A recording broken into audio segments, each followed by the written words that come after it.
Hello student, जो छात्र class 5 में पढ़ते हैं, कक्षा 5 में पढ़ते हैं और उन्होंने नवोदय विद्यालय के पेपर का फॉर्म भरा है और वह पेपर जो है कि देना चाहते हैं, तो आज से आप सबका पेपर 29 अप्रैल को है। ठीक है, आप सभी का पेपर 29 अप्रैल को तो उसकी आपकी तैयारी देखिए अच्छे से कराई जा रही है।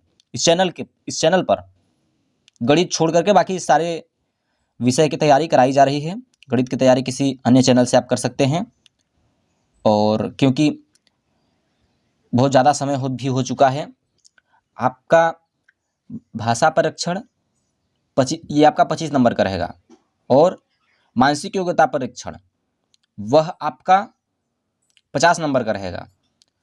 तो 50, 20, 70 और 5 75 नंबर आपको, अगर आप इस चैनल से पढ़ाई कर लेते हैं तो आपके 75 नंबर फिक्स हो जाएंगे। बाकी 25 नंबर के लिए आप किसी अन्य चैनल से पढ़ाई करके उधर से आप ले सकते हैं।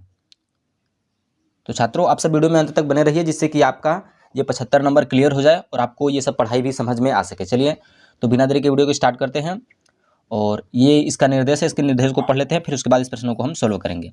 निर्देश प्रश्न 61 से 80, प्रश्न निर्देश 61 80, 61 से 80 यहाँ पे डैश दिया गया है। निर्देश 61 से 80, इस अनुभाग में 4 अनुच्छेद हैं। तो इस अनुभाग में आपको 4 अनुच्छेद जो है कि दिए जाएंगे। ऐसे अनुच्छेद लिखा रहेगा तो आपको 4 अनुच्छेद तक दिए जाएंगे।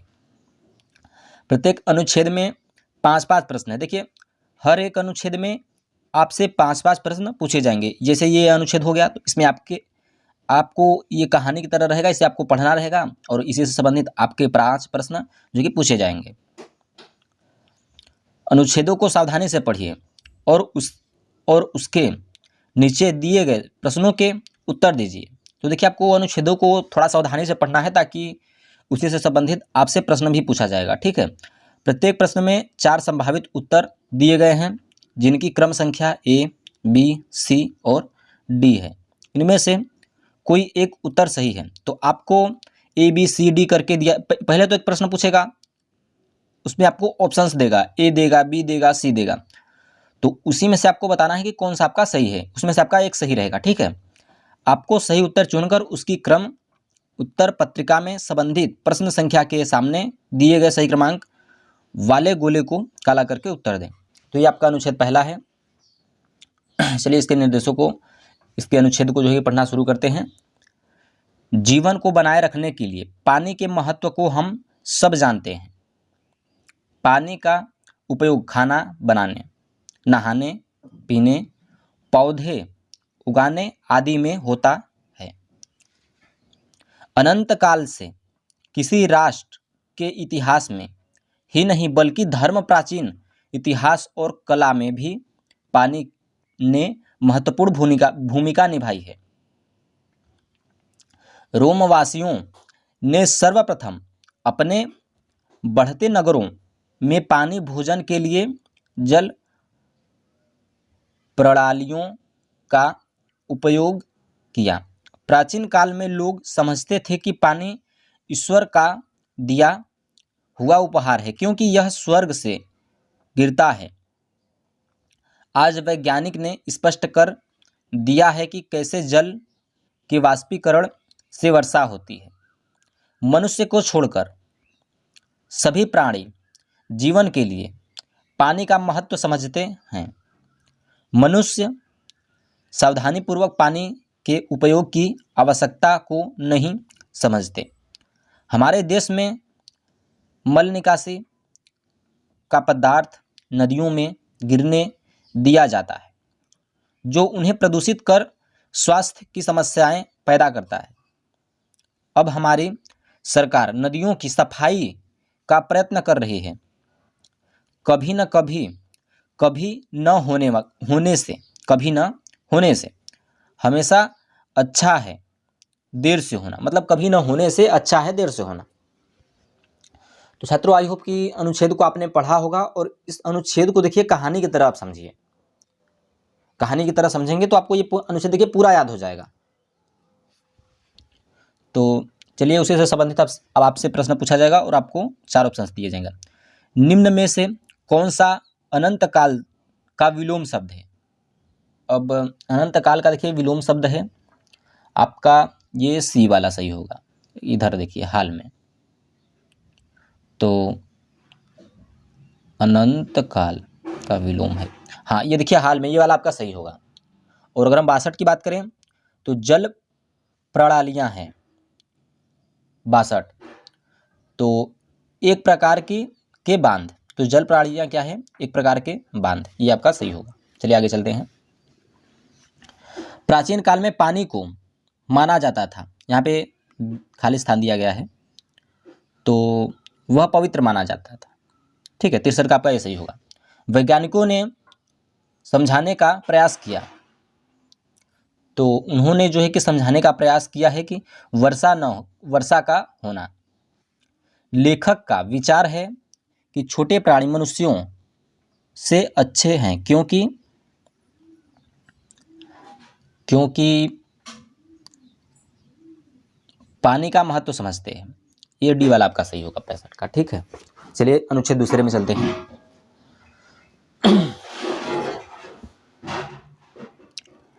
फिलीपीनी गरुड़ एक प्रभावशाली पक्षी है। दुख है कि यह संकटग्रस्त प्रजातियों की सूची में है। इसका कारण यह है कि लोग बिना सोचे समझे पेड़ों को काट रहे हैं और वन क्षेत्र को कम कर रहे हैं। एक विशेषज्ञ का कहना है कि यदि यह पक्षी नहीं रहा तो फिलीपींस में बहुत से अन्य संसाधन भी नहीं रहेंगे, जिससे मानव जीवन भी खतरे में पड़ सकता है। धन्य है कि फिलीपींस वासियों को इस पक्षी को बचाने का महत्व समझ में आया और उन्होंने इसे फिलीपींस का राष्ट्रीय पक्षी घोषित कर दिया, क्योंकि यह प्रजाति केवल फिलीपींस में ही पाई जाती है। इन्होंने इस पक्षी को नष्ट होने से बचाने के लिए अनेक कदम उठाए। वन क्षेत्र बढ़ाने के लिए उन्होंने अधिक वृक्ष उगाए, इसके शिकार के विरुद्ध कानून बनाए। फिलीपींस वासियों का मानना है कि यदि लोग मिलकर काम करें तो इस गरुड़ को बचाया जा सकता है। तो छात्रों, आपने इस अनुच्छेद को भी पढ़ा होगा। चलिए इसके प्रश्नों को भी हम सोल्व करते हैं। प्रभावशाली का अर्थ है, प्रभावशाली का अर्थ है, तो इसका देखिए जो आपका सही होगा वह सी वाला होगा, बहुत साधारण। चलिए इसके आगे के प्रश्नों की तरफ चलते हैं। तो पेड़ों के काटे जाने से संख्या में कम हो गए। पेड़ों को काटे जाने से संख्या में कम हो गए, तो वो क्या कम हो गए वो आपको बताना है इसमें। तो देखिए 67 का जो सही होगा वह गरुड़, क्योंकि यही पक्षी तो कम हो रहे थे फिलीपींस में। वही आपने देखिए पढ़ा था, आपको कुछ ना कुछ समझ अंदाज होगा उसका, ऐसी बात नहीं है कि नहीं होगा, आपको अंदाज होना भी चाहिए। तो चलिए 68 को देख लेते हैं। फिलीपीनी बहुत कोशिकी कर रहे हैं। फिलीपीनी बहुत कोशिश कर रहे हैं, तो वह किस चीज़ की कोशिश कर रहे हैं वह भी चलिए समझ लेते हैं। तो जो 68 है वह सही होगा, गरुड़ को बचाने की कोशिश कर रहे हैं। अगर हम 69 की बात करें, इस अनुच्छेद में फिलीपीनियों द्वारा गरुड़ को बचाने के लिए उठाए गए खाली स्थान हैं। तो 69 का देखिए जो आपका सही होगा वह भी 2 कदमों की सूची। 70 की अगर हम बात करें, इस अनुच्छेद से लेखक संदेश देना चाहता है कि हमें अपने वनों का संरक्षण करना चाहिए। तो आपका ये वाला देखिए सही होगा। आई होप कि आपको दूसरा अनुच्छेद भी समझ में आ चुका होगा। चलिए तीसरे अनुच्छेद को देख लेते हैं। अनुच्छेद 3, ताजमहल संसार के सबसे सुंदर भवनों में से एक है। लगभग 350 वर्ष पूर्व सम्राट शाहजहां ने अपने बेगम की कब्र के लिए इसे बनवाया था, क्योंकि वह उससे बहुत प्यार करता था। उसने एशिया के उत्कृष्ट कारीगरों को बुलाया। इस भवन में कुल मिलाकर इकाई, दहाई, सैकड़ा, हजार, 10,000, 20,000 विभिन्न प्रकार के कामगारों ने काम किया। इसे पूरा होने में 22 वर्ष से अधिक समय लगा। भवन बालू पत्थर के एक चबूतरे पर खड़ा है। सफ़ेद रंग की 4 पतली मीनारें इसके कोनों पर खड़ी हैं। इसके 8 पार्श्व साइडें और बहुत सी खुली मेहराबें हैं। शाहजहां और उनकी बेगम के 100 केंद्रीय कक्ष के नीचे 2 कब्रों में रखे गए हैं। इसे बार बार देखा जा सकता है और हर बार इनमें नया सौंदर्य दिखाई पड़ता है। तो इस अनुच्छेद को भी आपने पढ़ा होगा, इसे भी हम अमल करना शुरू करते हैं। शाहजहां ने ताजमहल क्यों बनवाया? तो इसका देखिए बी वाला सही होगा, अपनी प्यारी बेगम की याद में, ठीक है। और अगर हम 72 की बात करें तो बार बार ताजमहल को देखने पर दर्शक की क्या प्रतिक्रिया होती है? तो अगर हम 72 की बात करें तो इसका देखिए सी वाला सही होगा, उसे हर बार इसमें नया सौंदर्य दिखाई पड़ता है। देखिए वही बात होगा, इधर से घुमा करके इधर पूछ दिया इसमें। चलिए आगे चलते हैं।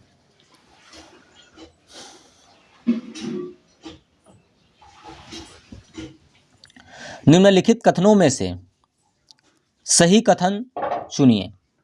तो जो आपका प्रश्न नंबर 73 है, इसका आपका डी सही होगा। ताजमहल बालू पत्थर के चबूतरे पर स्थित है, ठीक है। और छात्रों अब हम प्रश्न नंबर 74 को भी देख लेते हैं। शाहजहां और उनकी बेगम के 100 कब्रों में रखे हैं। तो ये जो 74 है, इसका आपका बी वाला सही होगा। केंद्रीय कक्ष के नीचे प्रश्न नंबर 75 75 सम्राट शब्द का पर्याय है। सम्राट शब्द का आपको पर्याय बताना है। तो ये आपका 75 का जो आपका सही होगा सी, वह होगा बादशाह, ठीक है। और ये आपका लास्ट अनुच्छेद है, इसमें भी आपसे 5 प्रश्न पूछे जाएंगे, तो इसको आपको ध्यान से पढ़ना है और इसको समझना है। हमारे राष्ट्रीय ध्वज को 1947 में अपनाया गया। इसमें 3 क्षैतिज पट्टियां हैं। सबसे ऊपर की पट्टी केसरिया रंग की है, बीच की सफ़ेद और सबसे नीचे गहरे रंग की सफ़ेद पट्टी है।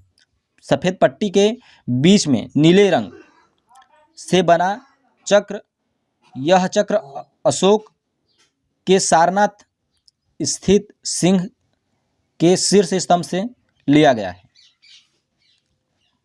हमारे झंडे के रंग साहस और बलिदान, सत्य और शांति तथा विश्वास और वीरता के प्रतीक हैं। किसी भी व्यक्ति या वस्तु के लिए इसे झुकाया नहीं जाना चाहिए। जब किसी महान व्यक्ति की मृत्यु होती है तो उसके सम्मान में राष्ट्रीय ध्वज को आधा झुकाया जाता है। राष्ट्रीय ध्वज से ऊपर किसी अन्य ध्वज को नहीं रखा जाना चाहिए। तिरंगा अमर रहे। तो छात्रों ये काफ़ी ही महत्वपूर्ण आपका अनुच्छेद था, क्योंकि आपके भारत के राष्ट्रीय ध्वज के बारे में जो है कि कहानी यहाँ पर बनाया गया है अनुच्छेद। तो इसको आपको थोड़ा और अच्छे से समझना है। तो इस पर भी आधारित आपसे 5 प्रश्न पूछे गए हैं, तो इसको भी हम पढ़ लेते हैं और इसके उत्तर को जो है कि दे देते हैं। तो ये आपका जो प्रश्न नंबर 76 है, हमारे राष्ट्रीय ध्वज की 3 क्षैतिज पट्टियाँ ऊपर से नीचे के क्रम में इस प्रकार हैं, तो वह किस प्रकार हैं? तो जो प्रश्न नंबर आपका 76 है उसका देखिए आपका जो सही होगा ना वह डी वाला होगा, केसरिया, सफ़ेद और हरी। पहले केसरिया फिर सफ़ेद और आपका हरा आ गया।